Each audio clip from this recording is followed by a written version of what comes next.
అసలు కేసీఆర్ ఎంత పని చేశాడు, రియల్ ఎస్టేట్‌ని సామాన్యునికి అందకుండా చేశాడు. సో, ఇప్పుడన్నా కనీసం ఆకాశం నుంచి ధరలు దిగొస్తాయని చాలామంది సర్ది చెప్పారు. అంటే ఇప్పుడు గవర్నమెంటే అది గత ప్రభుత్వంలో మొదలైంది.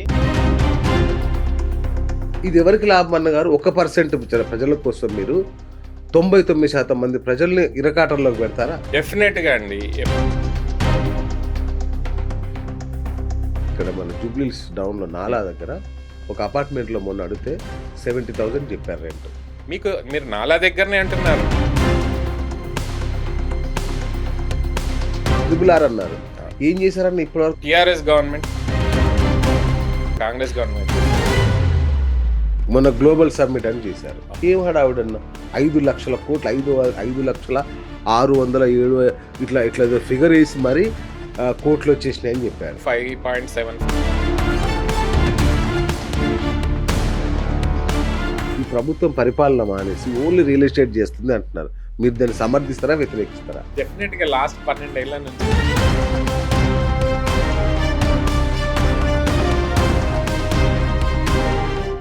Hi viewers, welcome to BS talk show. నేను మీ బుర్రా శ్రీనివాస్.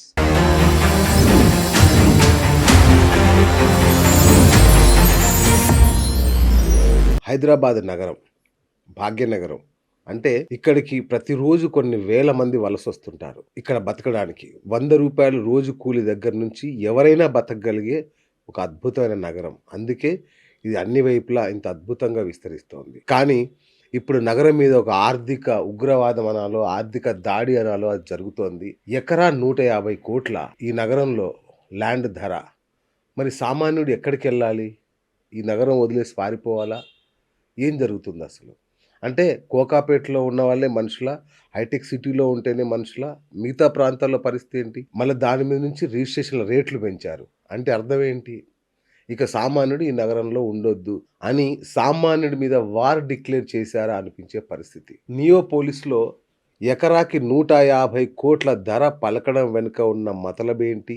ఈ గ్లోబల్ సమ్మిట్ పేరిట జరుగుతున్న మాయాజాలం ఏంటి? మరి వీటి వెనుక ఉన్న మతలబేంటో తెలుసుకునే ప్రయత్నం చేద్దాం. ఇవాళ మనతో సీనియర్ రియల్టర్, అలాగే అమెరికాలో ఉంటూ తెలంగాణ కోసం కొట్లాడిన గొప్ప వ్యక్తి వాళ్ళ మన స్టూడియోలో ఉన్నారు, రాజశేఖర్ రెడ్డి గారు. సో వారిని అడిగి వాస్తవిక స్థితి ఏంటి, తెలంగాణ రియల్ ఎస్టేట్ పరిస్థితి ఏంటో తెలుసుకునే ప్రయత్నం చేద్దాం. అన్నగారు నమస్కారం. నమస్తే బిఎస్ గారు. సో గుడ్ అన్న, మీరు ఎలా ఉన్నారు? Very good. మీ రియల్ ఎస్టేట్ రంగం ఎలా ఉంది ఇంతకే? First question tough question. అదే కదా.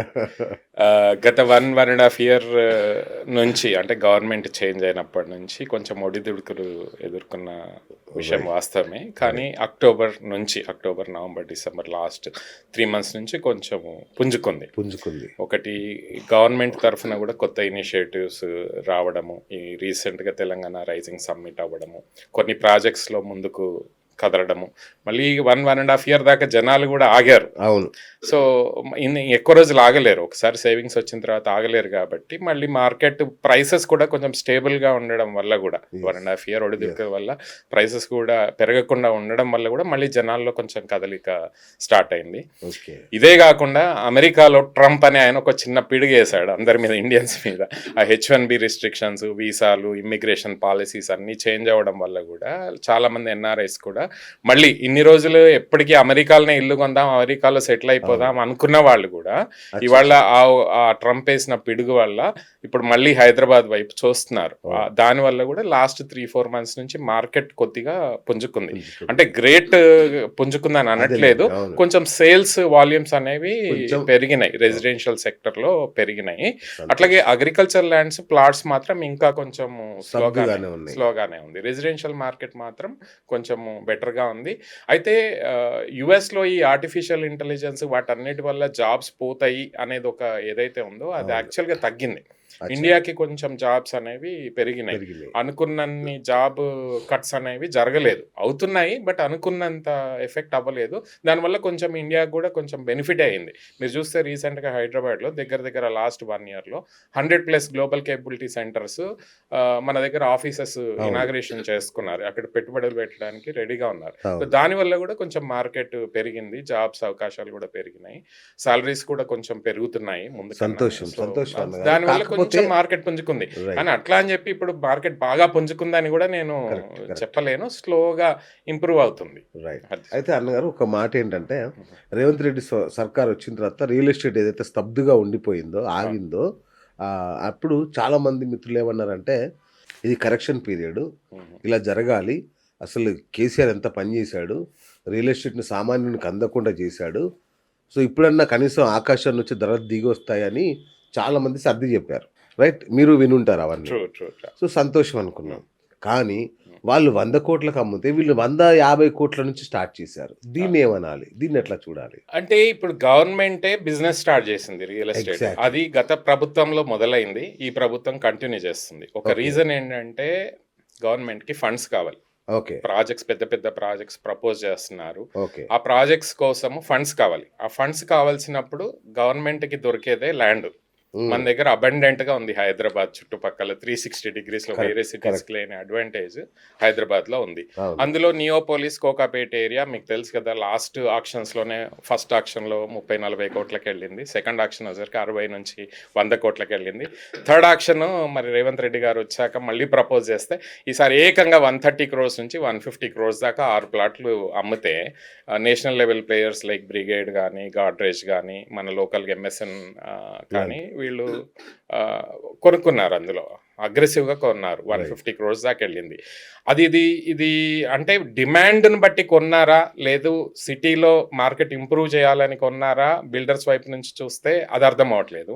అలాగే గవర్నమెంట్ కావాల్సి పుష్ చేసి ఈ బిల్డర్స్ అందరినీ ఆ రేట్లో కొనమన్నారా అనేది కూడా బయటికి ఎక్కడా తెలియట్లేదు. బట్ ఫైనల్గా మాత్రము కోకాపేట ఏరియాలో 150 crores అయింది. దాని ఎఫెక్ట్ ఏమైంది, ఆ చుట్టుపక్కల కూడా ల్యాండ్ వాల్యూ బాగా పెరిగింది. గవర్నమెంట్ ఇక్కడ ఒక ఏజెంట్ లాగా పనిచేసింది అమ్మడానికి. కరెక్ట్. సో బట్ దీని వల్ల ఆఫ్టర్ ఎఫెక్ట్స్ అనేవి చాలా డెఫినెట్ గా పేదవాడి మీద, మధ్యతరగతి మీద, హౌసింగ్ మీద డెఫినెట్ గా పడుతుంది. ఇప్పుడు ఎందుకంటే వాళ్ళు కోకాపేట్ మాత్రమే అమ్ముంటారు 150 crores, కానీ కోకాపేట్ చుట్టుపక్కల కూడా అదే రేంజ్ లో ఇప్పుడు డెవలపర్స్ కొనాల్సి వస్తుంది. డెవలపర్స్ కొంటే, ఫ్లాట్స్ కొంటే వాళ్ళు ప్రైస్ పెంచాల్సి వస్తుంది. ప్రైస్ పెరిగితే భారం ఎవరి మీద పడుతుంది, మళ్ళీ అగే కొనే వాళ్ళ మీదనే. అంతే కదా. మొన్నటిదాకా 50 లక్షలు వచ్చేది ఇప్పుడు 5 కోట్లకి వెళ్ళిపోతుంది అపార్ట్మెంట్ అనేది, ఒక చిన్న డబుల్ బెడ్రూమ్ అపార్ట్మెంట్. ఆబ్వియస్ గా మొన్నటిదాకా కోకాపేట్ లో 5,000 నుంచి 10,000 మధ్యలో దొరికేది, ఇప్పుడు 10,000 లోపల అసలు దొరకట్లేదు. ఎనీథింగ్ అబౌట్ 10,000 మీరు కోకాపేట్ కానీ, ఫైనాన్షియల్ డిస్ట్రిక్ట్ కానీ, నార్సింగ్, ఈ గండిపేట ఏవైతే గ్రోత్ కారిడార్స్ ఉన్నాయో ప్రస్తుతానికి వెస్ట్ సైడ్ ఆఫ్ ద సిటీలో ఆల్రెడీ 10,000 దాటిపోయింది. చూడండి, కొంచెం ఇంతకుముందు అఫోర్డబుల్ అనిపించే కొల్లూరు, ఉస్మాన్ నగర్, తెల్లాపూర్ ఏరియాస్ కూడా అవి కూడా ఇప్పుడు 8,000, 9,000, ఆల్మోస్ట్ 10,000 కూడా టచ్ అవుతున్నాయి. ఏది మామూలు టైర్ 1 బిల్డర్స్. టైర్ 2 బిల్డర్స్ కూడా వెనకకేం లేరు, 500,000 రూపీస్ తగ్గుతున్నారు. సిమెంట్ రేట్లు, ల్యాండ్ రేట్ పెరిగింది, కన్స్ట్రక్షన్ కాస్ట్ పెరిగింది, లైజనింగ్ కాస్ట్లు పెరిగినాయి, అట్లాగే గవర్నమెంట్ లో బ్రైబ్స్ కూడా పెరిగినాయి. సో దీని అన్నిటి వల్ల ఓవరాల్ గా బాధపడేది ఎవరు, ఫైనల్ గా ఎండ్ యూజర్, ఎండ్ బయ్యర్ మాత్రమే ఈ అన్ని కాస్ట్లు భరించాల్సి వస్తుంది. పాయింట్కి వచ్చారు అన్నగారు. నేను ఇప్పుడు ఎల్బీ నగర్ లో 15 ఏళ్ల క్రితం నేను ఒక ఫ్లాట్ కొనుక్కున్నా. అప్పుడు నా శాలరీ ఎంత ఉండే అన్నగారు, మీరు ట్రస్ట్ మీ 12,000 ఉండే నా శాలరీ. 12,000 శాలరీలో నేను డబుల్ బెడ్రూమ్ కొనుక్కున్నా, ఈఎంఐ కడుతూ నేను నడిపించాను. ఇప్పుడు చెప్పండి అన్నగారు, నాకు ఈ రోజు కనుక హైదరాబాద్ సిటీలో నేను అపార్ట్మెంట్ కొనాలంటే నా శాలరీ 3 లక్షలు ఉంటే సరిపోతుందా? ఇప్పుడు మీరు వెస్ట్ సైడ్ ఆఫ్ ద సిటీలో మీకు 5 కోట్లు అయింది ఫ్లాట్, 4 నుంచి 5 కోట్లు అయింది. దానికి ఈఎంఐ కట్టడానికే 4 లక్షలు అవుతుంది. Correct. So very difficult to buy for normal end user. ఇప్పుడు ఎట్లయిపోయింది, నగరంలో ఈ ఎక్స్పెన్సివ్ ఏరియాస్ లో 100లో 1 మాత్రమే కొనగలిగే పరిస్థితి తీసుకొచ్చింది అనేది వాస్తవం. ఎగ్జాక్ట్లీ. ఇప్పుడు ఇంకా కొంచెం దూరం వెళ్ళినా అదే పరిస్థితి ఉంది. సో ఈ వెస్ట్ సైడ్ ఆఫ్ ద సిటీలో ఒక 10 కిలోమీటర్లు, 15 కిలోమీటర్ల దూరం వెళ్ళేదాకా కూడా అఫోర్డబిలిటీ అనేది బాగా తగ్గిపోయింది. అదే అన్న, లండన్, న్యూయార్క్ కంటే కూడా కాస్ట్లీగా మార్చేసి దీన్ని ఏం చేద్దాం అనుకుంటారు హైదరాబాద్ని. హైదరాబాద్ ప్రజల సిటీ. నిజం చెప్పాలంటే ప్రజాప్రభుత్వం అని చెప్పి ఈ ప్రభుత్వం దీన్ని ప్రజలకు అందకుండా చేస్తే ఎక్కడికి వెళ్ళాలి, సామాన్యుడు ఎక్కడికి వెళ్ళాలి, నాకు అర్థం కావట్లేదు. ఆబ్వియస్లీ ఇప్పుడు న్యూయార్క్ అయినా, సింగపూర్ అయినా, టోక్యో అయినా కొన్ని కంట్రీస్ లో ఏం చేస్తారంటే ఎంత వాల్యూస్ పెరిగినా సాలరీస్ కూడా మ్యాచింగ్ సాలరీస్ ఉంటాయి అక్కడ. ఎగ్జాక్ట్లీ. సో ఎప్పుడు కూడా వాళ్ళకు ఉండే ఈఎంఐ సాలరీ కన్నా తక్కువే ఉంటుంది. ఇండియాలో అట్లా కాదు. ఇప్పుడు హైదరాబాద్ లో ఏమంది, మన సాలరీ కన్నా ఈఎంఐలు ఎక్కువైపోయినాయి, చాలా ఎక్కువ. Which is not correct. ఎవరు అఫోర్డ్ చేయలేనప్పుడు ఆబ్వియస్ గా సిటీలో ఏమవుతాయి, మార్కెట్ కొంచెం స్లో డౌన్ అయ్యే ఛాన్సెస్ వస్తాయి. అఫోర్డబిలిటీ ఉన్నప్పుడు ఉన్నప్పుడే హౌసింగ్ అనేది it's a utility, not as a business. Government దీని మీద కంపల్సరీ నియంత్రణ అనేది తెచ్చుకోవాలి. అందులో మన కంట్రీ ప్రజాస్వామ్య country, we are not capitalistic country. Exactly. అందులో 150 కోట్ల మంది పాపులేషన్ ఉంది. ఆ పాపులేషన్ అందరికీ కూడా హౌసింగ్ ఇవ్వడం అనేది గవర్నమెంట్ యొక్క responsibility. Correct. Government responsibility affordable సెగ్మెంట్లో తీసుకోకుండా మేము ఆక్షన్స్ చేస్తాము, మేము ప్రైసెస్ పెంచి అమ్ముతాము, ఆ గవర్నమెంట్ ల్యాండ్స్ మేము అమ్ముతాము అంటే ఆ గవర్నమెంట్ ల్యాండ్స్ అన్ని కూడా ప్రజలవే. Yes. అవి అంతే ప్రజలకు కదా. ప్రజలకు చెందిన ల్యాండ్స్ మనం గవర్నమెంట్ ఇవాళ రేటు పెంచితే, ఆ చుట్టుపక్కల ల్యాండ్ రేట్లు పెంచితే భారం ఎవరికి? ప్రజలకే. కానీ ప్రజాస్వామ్యంలో ప్రజలతో ఎన్నుకోబడిన ప్రభుత్వము, ప్రజల చేత నడిపే ప్రభుత్వము కంపల్సరీ హౌసింగ్ అనేది ఒక యూటిలిటీ. విద్య కావచ్చు, మెడికల్ కానీ, అంతే కదా. హౌసింగ్ అనేది ఒక అవసరం, జనాలకు అవసరం. ఈ అవసరాన్ని గవర్నమెంట్ కంపల్సరీ కన్సిడర్ చేసి ఒక అఫోర్డబుల్ హౌసింగ్ అనేది కంపల్సరీ క్రియేట్ చేయాలి. అవి పేపర్ వరకే పరిమితం ఉన్నాయి. అంటే Exactly. డబుల్ బెడ్రూమ్ అని ఒకటి చేశారు, కానీ అందరికి అందట్లేదు. అంటే ఇప్పుడు ప్రతి ఒక్కరు వెళ్ళి డబుల్ బెడ్రూమ్లలో వాళ్ళు ఇచ్చే డబుల్ బెడ్రూమ్లలో ఉండాలా? కాదు కదా. అది కూడా పేదోళ్ళకే, అది లిమిటెడ్ Limited అది. అవైలబిలిటీ ఉంది. అంతే ఇప్పుడు కదా. రేపు లోవర్ మిడిల్ క్లాస్ పరిస్థితి ఏంది, మిడిల్ క్లాస్ పరిస్థితి ఏంది, అప్పర్ మిడిల్ క్లాస్ కి అయితే ఈ రోజు వాళ్ళకి కూడా కష్టం అవుతుంది. ఛాన్సే లేదన్నా. పెరిగిన తర్వాత అలాగే ఇంట్రెస్ట్ రేట్లు కూడా ఆల్మోస్ట్ ఇప్పుడు 7.5 to 8% ఉంది. దాని బదులు 8 రిజిస్ట్రేషన్ కాస్ట్ కూడా 7.5% నుంచి 8% దాకా చూడండి. రిజిస్ట్రేషన్ కాస్ట్ పెరుగుతుంది. పెరుగుతుంది. సో ఇవన్నీ యాడ్ చేస్తే గవర్నమెంట్ ఒక బిజినెస్ చేస్తుంది తప్ప ఒక ఎగ్జాక్ట్లీ. మనిషి ప్రజలకి యూజ్ అయ్యే అఫోర్డబుల్ సెగ్మెంట్ లో వర్క్ చేయట్లేదు. పాలసీస్ డెఫినెట్ గా గవర్నమెంట్ అఫోర్డబుల్ సెగ్మెంట్ మీద వర్కౌట్ చేయాలి. ల్యాండ్స్ అఫోర్డబుల్ రేట్ లో ఇవ్వగలిగి ఉండాలి. కాలనీస్ డెవలప్ చేయాలి. ఒకప్పుడు పాతకాలంలో కాలనీస్ డెవలప్ చేసి ఇచ్చారు ప్రజలకి, అక్కడ కొన్న వాళ్ళు కూడా బాగుపడ్డారు. కానీ ఇప్పుడు రీసెంట్ గా జరిగిన పరిస్థితి లేదు. ఈవెన్ గవర్నమెంట్ చేసే ప్లాటింగ్ వెంచర్స్ కూడా ఇవాళ ఆక్షన్ పెట్టి ఎంత మాక్సిమం అమ్ముతాము అనేది గొప్పగా చెప్పుకునే పరిస్థితి. ఎగ్జాక్ట్లీ. ఎంత దారుణం. ఇప్పుడు మొన్న అక్కడ చేసింది ఏంటి, నియోపోలిస్ లో ప్రభుత్వే బ్రోచర్ రిలీజ్ చేసినట్టుగా అనిపించింది. ఈ నగరాన్ని అమ్మేస్తున్నాము, ఇగో ఇక్కడ నుంచి స్టార్ట్ అని చెప్పినట్టు ఉంది తప్ప ఇది ఎవరికి లాభం అన్నగారు? 1% ప్రజల కోసం మీరు 99% మంది ప్రజల్ని ఇరకాటంలోకి పెడతారా? డెఫినెట్ గా అండి. ఎప్పుడైతే ఇట్లా ఒక ల్యాండ్ అని హైప్ క్రియేట్ చేసి ఎక్కువ రేటుకి అమ్మితే, హైప్ క్రియేట్ చేస్తే భూమి రావచ్చు. భూమి వచ్చినప్పుడు బబుల్ కూడా వస్తుంది. మరి సో అత్యధిక ఎక్కువ ఎంత హైప్ క్రియేట్ చేస్తే అంత భూమి రావచ్చు టెంపరీగా. కానీ భూమి వచ్చినప్పుడు బబుల్ అనేది కూడా వస్తుంది. అవును. బబుల్ వచ్చినప్పుడు ఎవరు నష్టపోతారు? సామాన్యుడే కదా. సామాన్యుడు నష్టపోతాడు. బ్యాంకులకు ఇబ్బంది అవుతుంది, డెవలపర్స్ కి ఇబ్బంది అవుతుంది. రేపు అద్దెలకు ఎవరు రారు, జనాలు కూడా రారు. అప్పుడు జనాలు మైగ్రేట్ అవుతారు, సిటీకి రారు. ఇప్పటిదాకా హైదరాబాద్ అడ్వాంటేజ్ ఎందుకు అంటే, వేరే సిటీస్ నుంచి, వేరే స్టేట్స్ నుంచి హైదరాబాద్కి ఎందుకు వస్తున్నారు? Because of the affordability, culture, ఇక్కడ వెదరు, ఇక్కడ గవర్నమెంట్ పాలసీస్, సేఫ్టీ, సెక్యూరిటీ ఉంది కాబట్టి కంపెనీస్ వస్తున్నాయి. యాజ్ వెల్ as కంపెనీతో పాటు ఎంప్లాయ్మెంట్ వస్తుంది, ఎంప్లాయ్మెంట్తో పాటు మైగ్రేషన్ వస్తుంది. కానీ గవర్నమెంట్ ఈరోజు ఈ మొత్తం రియల్ ఎస్టేట్ని ఒక బిజినెస్ లాగా చూసినప్పుడు డెఫినెట్గా ప్రైసెస్ పెరుగుతాయి, దాంతోపాటు ధరలు పెరుగుతాయి, దాంతోపాటు రెంటల్స్ పెరుగుతాయి, మైగ్రేషన్ అనేది స్లోగా తగ్గిపోతుంది. ఇదంతా మళ్ళీ మిడిల్ క్లాస్ వాళ్ళు ఏంటి, నగరం మాది కాదని దూరం వెళ్ళిపోతారు. సో ఇప్పుడు ఏంటి, రిచ్ క్లాస్ వాళ్ళు మాత్రమే సిటీలు ఉండేటట్టు, మిడిల్ క్లాస్ వాళ్ళు సబర్బన్స్ కాదు కదా. రిచ్ క్లాస్ వాళ్ళు సిటీలు ఉండాలి, మిడిల్ క్లాస్ వాళ్ళు సబర్బన్స్ ఉండాలి, పేదోళ్ళు మొత్తం అవుట్స్కట్స్ లో ట్రిపుల్ ఆర్ అవతల ఉండేటట్టు పరిస్థితి డిసైడ్ చేస్తున్నట్టు క్రియేట్ అయింది. నాకు డౌట్ ఏంటంటే, ఇప్పుడు ఇన్ని రేట్లు పెట్టిన తర్వాత ఎవరు వస్తారన్న గారు? వేరే రాష్ట్రాల నుంచి వచ్చి కొనుక్కుంటున్నారు ఇక్కడ. అంటే ఈ నగరం మనది కూడా కాకుండా పోతుంది. ఇక్కడ ఉండే వాళ్ళకి కూడా అంత సీన్ లేదు, ఇంకా కొనుక్కునే సీన్ లేదు. డెఫినెట్ గా కదా, పక్క రాష్ట్రాల వాళ్ళు వచ్చి కొనుక్కునే పరిస్థితి. అవును. సో ఈ పరిస్థితికి గవర్నమెంట్ అనేది కంపల్సరీ ఒక రెగ్యులేటరీ అనేది చేయాలండి. రెగ్యులేషన్ అనేది హౌసింగ్ సెగ్మెంట్ లో చేయాలి. ఇప్పుడు వేరే కంట్రీస్ లో చూస్తే అఫోర్డబుల్ సెగ్మెంట్ లో గవర్నమెంట్ రెంటల్ హౌసింగ్ కూడా ఇస్తుంది. అంటే ఎవరైతే ఇల్లులు కొనలేని వాళ్ళకి గవర్నమెంట్ అఫోర్డబుల్ హౌసింగ్ కట్టి వాళ్ళు రెంట్కి ఇస్తారు తక్కువ రెంటల్స్ లో.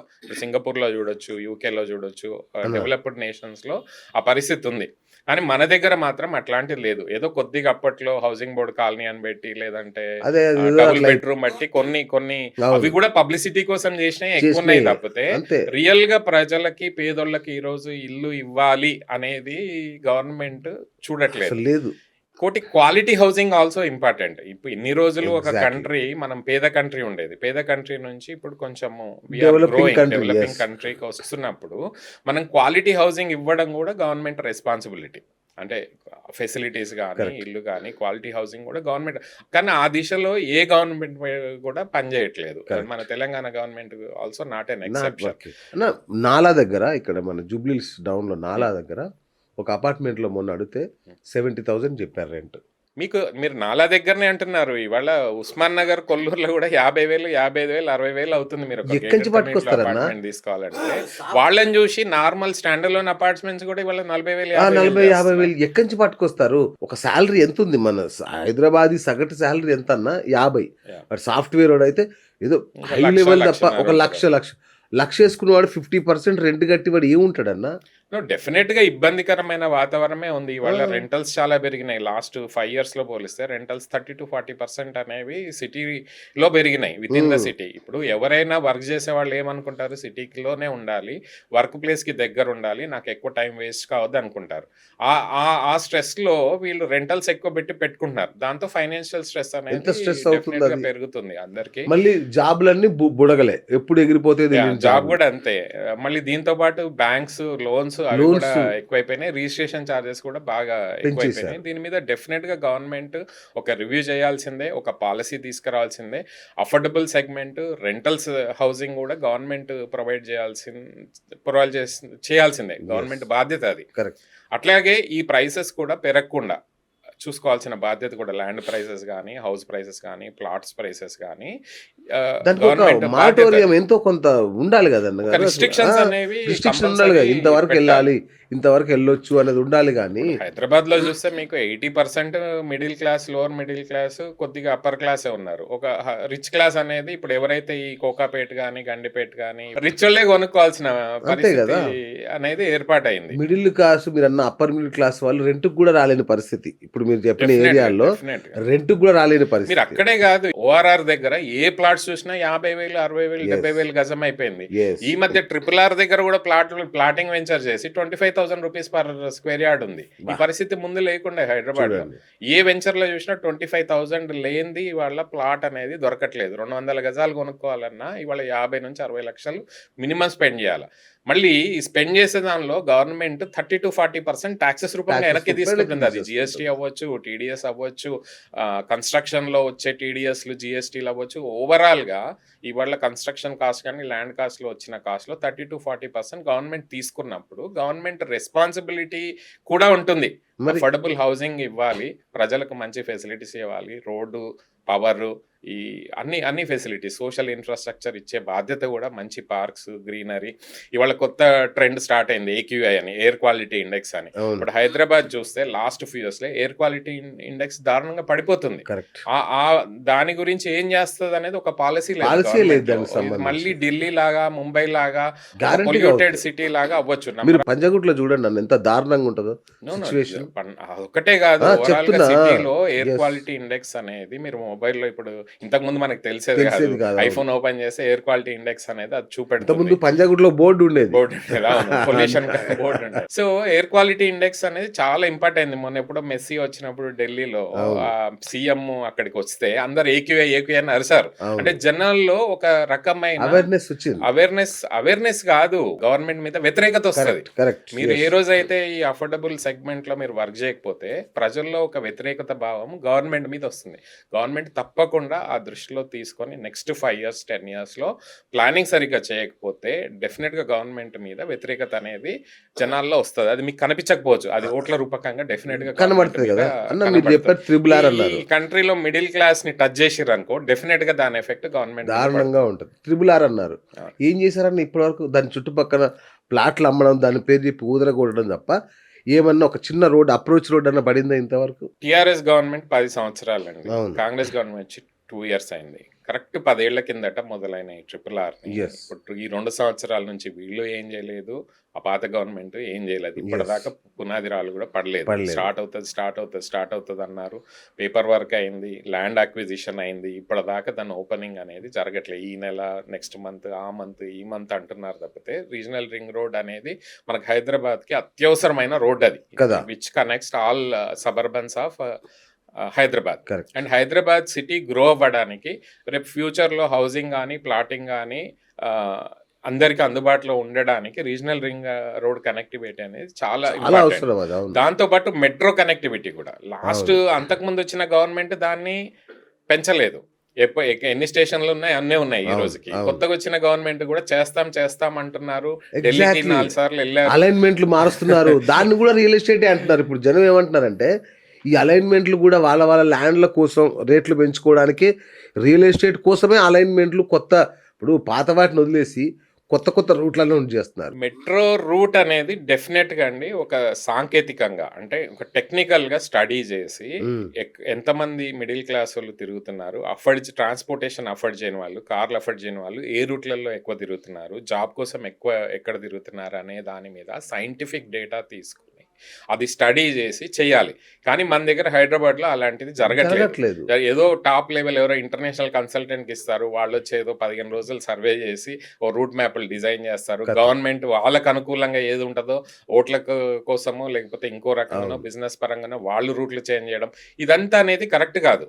ప్రజలు మారారు, ప్రజల్లో ఎడ్యుకేషన్ పెరిగింది. ఇవాళ సోషల్ మీడియా ప్రభావం అవ్వచ్చు, టీవీ ప్రభావం అవ్వచ్చు, జనాల్లో అవేర్నెస్ బాగా పెరిగింది. మీరు ప్రజల అవసరాల కోసం పనిచేయకపోతే డెఫినెట్గా ఫ్యూచర్లో గవర్నమెంట్ మీద వ్యతిరేకత అనేది ముందుకొస్తుంది. సో ఈ విషయాలలో ఏదైతే నెక్స్ట్ లెవెల్ ఆఫ్ నెక్స్ట్ జనరేషన్కి కావాల్సిన అవసరాలు మనం క్రియేట్ చేయలేదనుకోండి, సస్టైనబుల్ లివింగ్ అవ్వచ్చు, రెంటల్ హౌసింగ్ అవ్వచ్చు, క్వాలిటీ ఇన్ ఎయిర్ అవ్వచ్చు, పొల్యూషన్ లేని సిటీ అవ్వచ్చు, ఇట్లాంటి వాటి మీద ఫోకస్ చేయకపోతే జనాలకి వ్యతిరేకత అనేది డెఫినెట్గా గవర్నమెంట్ మీద ఛాన్స్ ఉంటుంది. మొన్న గ్లోబల్ సమ్మిట్ అని చేశారు. అవును. ఏం హడావుడన్నా 5 లక్షల కోట్లు 5,607 ఇట్లా ఫిగర్ వేసి మరి కోట్లు వచ్చేసినాయని చెప్పారు. మొన్న కేసీఆర్ మాట్లాడగానే ఫిగర్స్ అన్ని లేపేసి 5,000 కోట్లకు మార్చేశారు దాన్ని. అంటే ఇదేమి డ్రామా, ఇది ఎట్లా ఏం చేస్తున్నారు వీళ్ళు అసలు? అంటే ఈ సమ్మిట్లు అనేది డెఫినెట్ గా గవర్నమెంట్ చేస్తుందండి. అన్ని గవర్నమెంట్ చేస్తుంది కాబట్టి మనం కూడా చేయక తప్పదు. కాంపిటీషన్ లో ప్రతి స్టేట్ సమ్మిట్స్ చేస్తున్నాయి, ప్రతి సమ్మిట్ ఇట్లాంటి ఈవెంట్స్ చేస్తున్నాయి. Telangana government is no exception. వాళ్ళు కూడా చేశారు. దానిలో ఎంఓయూలు అయినాయి. 5.75 lakh crores ఎంఓయూస్ అయినాయని ఆన్ పేపర్ అయితే డెఫినెట్. ఎంఓయూ అనేది పేపర్ మీద ఉండడమే, కానీ గవర్నమెంట్ చిత్తశుద్ధి ఎక్కడ ఉండాలి? ఎంఓయూలో అయినవేంటి, ఏ కంపెనీలు ఎంఓయూ చేశారు, వాళ్ళతో మళ్ళీ మాట్లాడారా, వాళ్ళకి ల్యాండ్ అలాట్ చేసిరా, ల్యాండ్ అలాట్ చేసిన తర్వాత అక్కడ వాళ్ళు కావాల్సిన ఇండస్ట్రీ కానీ ఐటీ కంపెనీ కానీ తీసుకొస్తున్నారా, వాళ్ళని మళ్ళీ కాంటాక్ట్ చేసి ముందుకు తీసుకెళ్తున్నారా అనేది చాలా ఇంపార్టెంట్ ఆస్పెక్ట్. ఇదే కాకుండా సబ్మిట్ చేసిన తర్వాత గవర్నమెంట్ మొత్తం మర్చిపోతుంది. మీరు ప్రీవియస్గా చూసాం, నేషనల్ లెవెల్ సమ్మిట్లు ఎన్నో అయినాయి, స్టేట్ లెవెల్ సమ్మిట్స్ అయినాయి, ఎన్నో సదస్సులు అవుతాయి హైదరాబాద్లో డిఫరెంట్ వర్టికల్స్ మీద. ఎంఓయూస్ అయినంత మాత్రం అక్కడితో వదిలేయకూడదు. ఎంఓఎస్ లో ఇంప్లిమెంటేషన్ ఎంత అయింది, మేబీ సబ్మిట్ అయిన 1 year తర్వాత, 2 years తర్వాత, 3 years తర్వాత గవర్నమెంట్ రెస్పాన్సిబిలిటీ ఏంటంటే, ఓకే ఈ ఎంఓఎస్ అయిన 1 year తర్వాత ఇవి సాధించగలిగాము, 2 years తర్వాత ఇది జరిగింది, 3 years అనేది ప్రోగ్రెస్ రిపోర్ట్ కంపల్సరీ పెట్టాలి. ఎంఓఈ ఇప్పుడు ఏదైతే సబ్మిట్ అయిందో దగ్గర 100 కోట్లు ఖర్చు పెట్టిన సబ్మిట్ లో మీరు ప్రజల డబ్బు తీసుకొని ఖర్చు పెట్టినారు. దానికి రెస్పాన్సిబిలిటీ ఏంటి మీది? అవి ఇంప్లిమెంట్ అయినావా లేవా అనేది చూడాలి. దానికి కావాల్సిన ల్యాండ్, దానికి కావాల్సిన ఇన్ఫ్రాస్ట్రక్చర్ ప్రొవైడ్ చేసి మళ్ళీ ఎవ్రీ 1 year మనకు ప్రోగ్రెస్ రిపోర్ట్ అనేది కంపల్సరీ పబ్లిష్ చేయాలి. అది జరగట్లేదు. ఇదంతా కూడా ఇప్పుడు ఏంటంటే, ఓకే మా పబ్లిసిటీ అయిందా లేదా, మేము చేసామా లేదా, డిఫరెంట్ కంపెనీస్ తీసుకొచ్చి కొన్ని ఫేక్ కంపెనీస్ కూడా వస్తాయి ఈ ప్రాసెస్ లో. అలాంటివి కూడా మీరు చూసినారు చాలా స్టేట్స్ లో జరిగిన విషయాలు. సో అది జరగకుండా ఈ గవర్నమెంట్ కంపల్సరీ ఆ కంపెనీస్ తో టచ్ లో ఉండి వాళ్ళకి కావాల్సిన రిక్వైర్మెంట్స్ అన్ని ఫుల్ఫిల్ చేసి వాళ్ళని పెట్టుబడులు పెట్టించి వాళ్ళకి కావాల్సిన అన్ని ఆన్ టైం ఇస్తే, కరప్షన్ లేకుండా, డిలే లేకుండా, బ్యూరోక్రటికల్ ఇష్యూస్ లేకుండా ఇచ్చినప్పుడే ఈ సమ్మిట్స్ అనే వాటికి ఒక అర్థం ఉంటుంది. లేదంటే ఇంకా సమ్మిట్స్ చేసి ప్రతిసారి సబ్మిట్ చేస్తున్నారు, దాని లక్షలుగా ఉంటాయి, ఇక్కడ నిజానికి అక్కడ ఏం జరుగుతుంది అనేది తర్వాత ఎవరికి తెలియదు. దాంట్లో వ్యాపార దృక్పథం తప్ప రియల్ ఎస్టేట్ కన్నా ఇంకేం కనబట్లే ఈ ప్రభుత్వం చేసే చర్యల్లో. తప్పకుండా ఇప్పుడు అంటే ఎట్లా అంటే దానికి ఒక రీజన్ product చెప్తాను, marketing రీజన్ launch. చెప్తాను. మీకు ఒక విధానం అంటూ ఉండుంటే ఇప్పటికే ఆల్మోస్ట్ 1,00,000 అపార్ట్మెంట్లు ఖాళీ ఉన్నట్టుగా నివేదికలు చెప్తున్నాయి, గణాంకాలు. అవునా కాదా? డెఫినెట్ గా అండి ఇంకెన్ని inventory అవుతుంది. కదా, ఇన్వెంటరీ 1,00,000 ఉంది ఖాళీగా. Hmm. ఇప్పటికే అక్కడ దిగేటోళ్ళు లేడు, కొనేటోళ్ళు అమ్మేటోళ్ళు లేడు, కొనేటోళ్ళు లేడు. నువ్వు ఇంకా పర్మిషన్లు ఎందుకు ఇస్తున్నావు? 100 అంతస్తులు 50 అంతస్తులు ఏం చేసుకుంటావు? అంటే దీన్ని 2 రకాలుగా చూడొచ్చండి. ఒకటి డెఫినెట్ గా ఇన్వెంటరీ అనేది ఉంది. Inventory will go on for 3 to 4 years. Right. దాన్ని ఇంకో రకంగా చూస్తే ఒక Correct. సిటీ అడ్వాంటేజ్ ఎప్పుడు ఉంటది? మీకు ఇన్వెంటరీ ఉంది అన్నప్పుడే జనాలు మైగ్రేట్ అవుతారు. ఓకే. ఇక్కడ అఫోర్డబుల్ ప్రైస్ ఉంది, మీకు ఇల్లులు రెంట్కి దొరుకుతున్నాయి, అఫోర్డబుల్గా ఇల్లులు దొరుకుతున్నాయి అన్నప్పుడు మైగ్రేషన్ అనేది స్టార్ట్ అవుతుంది. అట్లాగే లాస్ట్ 10 years నుంచి ఎగ్జాక్ట్లీ అఫోర్డబుల్ గా దొరుకుతాయి అన్నప్పుడు ఈ పాయింట్ నోట్ చేసుకోవాలి. జరిగింది. Hmm. కానీ moving forward Hyderabad city prices పెరుగుతున్నాయి, అఫోర్డబిలిటీ పెరుగుతుంది, కాస్ట్ ఆఫ్ లివింగ్ పెరుగుతుంది. సో దీన్ని మాత్రం కంట్రోల్ చేయాల్సిన రెస్పాన్సిబిలిటీ గవర్నమెంట్దే. ఫ్యూచర్లో మీకు మైగ్రేషన్ రావాలి, ఎంప్లాయీస్ హైదరాబాద్కి రావాలి, వేరే సిటీస్ నుంచి వేరే స్టేట్స్ నుంచి ఇక్కడ ఇన్వెస్ట్ చేయాలంటే మాత్రం డెఫినెట్గా గవర్నమెంట్ అనేది ఒక రెగ్యులేటరీ లాగా వర్క్ చేసి ప్రైసింగ్స్ని అదుపులో ఉంచి ఎక్కువ రెంటల్ హౌసింగ్ కూడా క్రియేట్ చేసి సస్టైనబుల్ లివింగ్, తర్వాత ఎకో ఫ్రెండ్లీ హౌసింగ్, వాటి మీద ఫోకస్ చేయాలి. అట్లాగే పొల్యూషన్ కూడా తగ్గించే ప్రయత్నాలు చేయాలి. ఇప్పుడు ఈవీ వెహికల్ పాలసీ డెఫినెట్గా తెలంగాణ గవర్నమెంట్ తీసుకొచ్చింది. అవును. నెక్స్ట్ ఫ్యూ ఇయర్స్ వరకు రిజిస్ట్రేషన్ ఛార్జెస్ లేకుండా వాళ్ళు చేస్తున్నారు కాబట్టి డెఫినెట్గా అదొక వెల్కమింగ్ థింగ్. అట్లాంటివి ఇంకా ఎక్కువ చేయాలి. Right. సిటీలో 1.5 crores దాటారు అని రీసెంట్గా గవర్నమెంటే అవును. చెప్తుంది. అట్లాగే ఎవ్రీ ఇయర్ నాకు తెలిసి 3 to 4 lakhs మెంబర్స్ యాడ్ అవుతూనే ఉంటారు. అవును. యాడ్ అవుతూనే ఉన్నారు. దీనికి లా అండ్ ఆర్డర్ ఇంప్రూవ్ చేయాలి, రోడ్స్ ఇన్ఫ్రాస్ట్రక్చర్ ఇంప్రూవ్ చేయాలి, ఎయిర్ క్వాలిటీ బెటర్ చేసుకోవాలి, పార్క్స్ ఇట్లాంటివి చిన్న వర్షం పడితే మొత్తం మునిగిపోతున్నాయి ఎక్కడికక్కడ. సో ఇవన్నీ కూడా డెఫినెట్గా ఇంప్రూవ్ చేసుకున్నప్పుడే ఒక సిటీకి గ్రోత్. నువ్వు ఇవాళ హైదరాబాద్ని న్యూయార్క్తో కంపేర్ చేస్తాను, టోక్యోతో కంపేర్ చేస్తాను, బెర్లిన్తో కంపేర్ చేస్తాను అనడం కాదు. నిజంగా అక్కడ ఉన్న ఫెసిలిటీస్ మన సిటీలో మనం క్రియేట్ చేస్తున్నామా లేదా అనేది ఫస్ట్ ప్రయారిటీ. రైట్. ఆ దిశగా ప్రయత్నం. ఒక్క రోజులో హైదరాబాద్ సిటీ అనేది చేంజ్ అవ్వకపోవచ్చు, బట్ మొదలెడితే సీరియస్గా ఉంటే డెఫినెట్గా హైదరాబాద్ సిటీలో ఆ కండిషన్స్ అన్ని ఉన్నాయి. ఒక గ్లోబల్ సిటీగా అవడానికి ఎదగడానికి కావాల్సిన అన్ని అర్హతలు ఉన్నాయి. ఉంది, Yes. మనుషులు ఉన్నారు, హ్యూమన్ రిసోర్సెస్ ఉన్నారు. ఓన్లీ గవర్నమెంట్ చిత్తశుద్ధితో వర్క్ చేస్తే, హానెస్ట్ గా వర్క్ చేస్తే డెఫినెట్ గా ఈ వేలో మీరు రేపు న్యూయార్క్ తో కంపేర్ చేసుకోవచ్చు, top cities in the world ఇదన్నీ కంపేర్ చేసుకోవచ్చు. చేసుకోవచ్చు. ఎగ్జాక్ట్లీ. మేమేదో పేపర్ లో వచ్చిన ఆర్టికల్ ని బట్టి మేము హైదరాబాద్ టాప్ సిటీ అనుకోవడం అర్థం కాదు. కాదు కదా. ఇక్కడ ఉన్న ప్రజలు నిజంగా హ్యాపీగా ఉన్నారా లేదా అనేది ఫస్ట్ ప్రయారిటీ. ప్రజల్ని పంపించేస్తున్నారు సిటీ నుంచి, ఖాళీ చేపి. ఇప్పుడు రేట్లు పెరుగుతున్నాయి, మీరందరూ పెంచుతున్నారు, మీరైతే ఖాళీ కూర్చోరు, రియల్టర్లు ఖాళీ కూర్చోరుగా. గవర్నమెంట్ రిజిస్ట్రేషన్ ఛార్జీలు పెంచింది అంటే దాని అర్థం ఏంటి? ఇక దండుకోండి మీ ఇష్టం అని రియల్టర్లకి హామీ ఇచ్చినట్టే కదా. అంటే అట్లా కాదు. ఇప్పుడు ఇక్కడ గవర్నమెంట్, డెవలపర్స్, ప్రజలు ముగ్గురు కోఆర్డినేషన్తో వర్క్ చేయాల్సిన రియల్ ఎస్టేట్ జరుగుతుందా?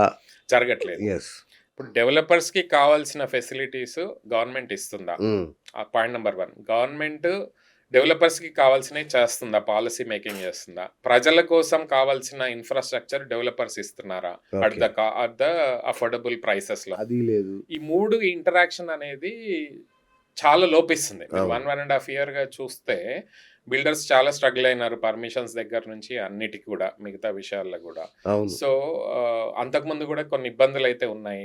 కానీ ఈ ప్రయత్నం అయితే గవర్నమెంట్ ఎక్కువ చేయట్లేదు. ఇప్పుడు అప్పుడప్పుడు క్రెడా అని, లేకపోతే ఏపీ రెడా అని, తెలంగాణ రెడా, వీళ్ళందరూ మీటింగ్స్ పెడుతున్నారు తప్పితే ఒక రియలిస్టిక్ గా డిస్కషన్ అనేది జరగట్లేదు. గవర్నమెంట్ ఆ దిశగా ఏమి మార్పులు చేర్పులు అనేది పాలసీలో చేయట్లేదు. ఎట్లుందో అట్లనే ఉంది, కొత్తగా చేసింది ఏం లేదు. సాఫ్ట్వేర్ ఒకటి మారింది. పర్మిషన్ సాఫ్ట్వేర్ ముందు టిఎస్ఐ పాస్ ఉండేది, ఇప్పుడు కొత్తగా బిల్డ్ అని వచ్చింది. బట్ ఆ కొన్ని సాఫ్ట్వేర్లు, టెక్నాలజీ యూసేజ్ వల్ల కూడా కొంచెం ట్రాన్స్పరెన్సీ అయితే ముందు కన్నా బెటర్ గా అయితే వచ్చింది. ఇప్పుడు రెరా రావడం కూడా ఒక మంచి సంకేతము, దాని వల్ల కూడా కొంచెం బెటర్ అయింది. కానీ ఇవన్నీ కూడా ప్రాపర్ గా ఇంప్లిమెంట్ చేస్తున్నారా? టైంకి పర్మిషన్స్ ఇస్తున్నారా? టైంకి డెవలపర్స్ డెలివర్ చేస్తున్నారా? క్వాలిటీ హౌసింగ్ ఇస్తున్నారా అనేది ఒక గవర్నమెంట్ తప్పకుండా ఆ విషయంలో ప్రజల కోసము, డెవలపర్స్ కోసము ముగ్గురు కలిసి పనిచేస్తేనే ఈ ఎకో సిస్టమ్ అనేది బిల్డ్ అవుతుంది. లేదంటే ప్రజలు, సామాన్య ప్రజలు ఇవాళ ఇల్లు కొనుక్కోవడం అనేది చాలా డిఫికల్ట్ థింగ్. ఇప్పుడు ఇంకొకటి అన్నగారు, బ్యాంకింగ్ వ్యవస్థ కూడా కుప్పగూలే పరిస్థితి. ఎందుకంటే అన్‌లిమిటెడ్ ఇన్వెంటరీ క్రియేట్ చేసుకుంటూ పోతే రేపు దాన్ని కొనేవాళ్ళు లేకపోతే డెఫినెట్ గా ఈ హౌసింగ్ వాడు కొన్న కట్టడు తర్వాత కదా! ఈఎంఐస్ కట్టకపోతే రేపు బ్యాంక్స్ వాడు నిలబడవు ఈఎంఐ కదా. కట్టడు. వాడు ఒకవేళ నేను కొనే స్థితిలో లేనంటే అవి ఖాళీగా ఉన్నాయనుకోండి, బిల్డర్ ఎగ్గొడతాడు బ్యాంకులకి. అంటే మేమే చూస్తున్నామండి. ఇంతకు యెస్. ముందు ఆన్ టైం పే చేసే వాళ్ళు ఉండేవాళ్ళు. ఒక అవును. ఇల్లు కొంటే ఫేజ్డ్ పేమెంట్ లో every 3 months 4 months 10% instalments time కి కట్టేవాళ్ళు. యెస్. ఈ మధ్య అబ్జర్వేషన్ చూస్తున్నాం, చాలా మంది లేట్ చేస్తున్నారు పేమెంట్లు చేయడం. హ్మ్. ఈఎంఐ కట్టడం కూడా లేట్ అవుతుంది. దానికి మళ్ళీ వాళ్ళు ఎగ్జాక్ట్‌లీ. ఇంట్రెస్ట్లు పే చేస్తున్నారు. చూడండి. ఇలాంటి ఈ మధ్య చూస్తున్నాం లాస్ట్ చూడండి. 1.5 ఇయర్. ఎందుకు reason? Because of the affordability again. Correct. So ఇది కొంచెం ప్రమాదకరమైన స్థితికి చేరుకుంటే మాత్రము డెవలపర్స్ ఇబ్బంది అవుతుంది, అవును. ప్రజలకి ఇబ్బంది అవుతుంది. ఫైనల్ గా గవర్నమెంట్ కి వచ్చే ట్యాక్సెస్ కూడా రావు. గవర్నమెంట్ కి ట్యాక్సెస్ రాకపోతే మళ్ళీ ఇన్ఫ్రాస్ట్రక్చర్ రాదు. మళ్ళీ సో ఇవన్నీ కూడా ఇంటర్ రిలేటెడ్. వీటన్నిటి మీద గవర్నమెంట్ ఫోకస్ పెట్టి ఒక రెగ్యులేటరీ నియంత్రణ అనేది కంపల్సరీ చేయకపోతే, ఇట్లా ఆక్షన్లు చేసుకుంటూ వెళ్ళారనుకోండి ఫ్యూచర్ లో, డెఫినెట్ గా ఇది ఇబ్బందికరమైన వాతావరణమే ఓవరాల్ కదా. సిస్టమ్ కి. ఇప్పుడు మీరు 100 కోట్లకు అమ్మండి, 150 అమ్మండి, మీకు ఎంప్లాయ్మెంట్ జనరేట్ అవుతుంది, అదొక companies పద్ధతిగా వస్తాయి, అదొక చేసుకోండి. అవును. పద్ధతి. At the same time you also need to create rental ఒక ఎకో సిస్టమ్ ఉండాలి కదా, ఒక ఎకో సిస్టమ్ అనేది నడవాలి కదా. చేయాలి. ఇప్పుడు గవర్నమెంట్ కి రెవెన్యూ రావాలి. రెవెన్యూ వచ్చినప్పుడే ఇన్ఫ్రాస్ట్రక్చర్ కానీ మిగతా ఫెసిలిటీస్ అవుతుంది. కానీ వస్తాయి. పేదలకు ఇల్లులు కావాలన్నా ఇవాళ రిచ్ వాళ్ళ దగ్గర ట్యాక్సెస్ వసూలు చేస్తేనే అంతేనే పేదలకు కదా. ఇవ్వాల్సి వస్తుంది. సో డెఫినెట్ గా మీరు 100 కోట్లకు అమ్మొద్దని అయితే చెప్పము, కరెక్ట్. అమ్మండి. కానీ అదే కంపల్సరీ ఒక నియంత్రణ అనేది కూడా ఉండాలి. అవును. ఇవాళ అడ్డగోలుగా రేట్లు పెరుగుకుంటూ పోతే ఫైనల్ గా మళ్ళీ ప్రాబ్లం వచ్చేది ప్రజలకి, ప్రాబ్లం వచ్చేది డెవలపర్స్ కి, ప్రాబ్లం వచ్చేది బ్యాంక్స్ కి, ప్రాబ్లం వచ్చేది ప్రభుత్వానికి. ఇంకొకటి అన్నారు, ఎఫ్ఎస్ఐ ఫ్లోర్ స్పేస్ ఇండెక్స్ తీసుకుంటే అన్లిమిటెడ్ ఇచ్చేస్తున్నారు. ఇది అంటే ఆల్మోస్ట్ కాంక్రీట్ జంగల్ లాగా పార్కుల్ని కూడా కట్టేస్తారు, తవ్వేసి కట్టేస్తారు ఎక్కడ పడితే అక్కడ. చెరువుల్ని మింగేసారు, ఆల్రెడీ అన్నీ అయిపోయినాయి. రేపు చిన్న వరద వస్తే ఏమైపోవాలన్న ఈ సిటీ? ఎక్కడ అసలు మినిమం స్పేస్ కూడా లేకుండా చేస్తే సిటీ ఏమవుద్ది? ఎఫ్ఎస్ఐ దీని మీద చాలా డిబేట్ అవుతుందండి. Okay. కాకపోతే హైదరాబాద్ లో ఈ ఎఫ్ఎస్ఐ అనేది ఒక 10 కిలోమీటర్స్ వరకే రిస్ట్రిక్ట్ అయింది. అంటే మాదాపూర్ నుంచి గచ్చిబౌలి, నెక్స్ట్ కొల్లూరు, అక్కడి వరకే. అక్కడ వరకే వర్టికల్ డెవలప్మెంట్ అనేది అవుతుంది. మిగతా సిటీ అంతా హారిజాంటల్ గానే గ్రో అయింది ఇన్ని రోజులు. ఇప్పుడిప్పుడే అక్కడక్కడ కూడా అక్కడక్కడెక్కడో హై రైజెస్ వస్తున్నాయి. కానీ ఒక సిటీ వాల్యూ పెరగాలంటే, ల్యాండ్ వాల్యూ పెరగాలన్నా వర్టికల్ గ్రోత్ అనేది కంపల్సరీ కావాల్సిందే.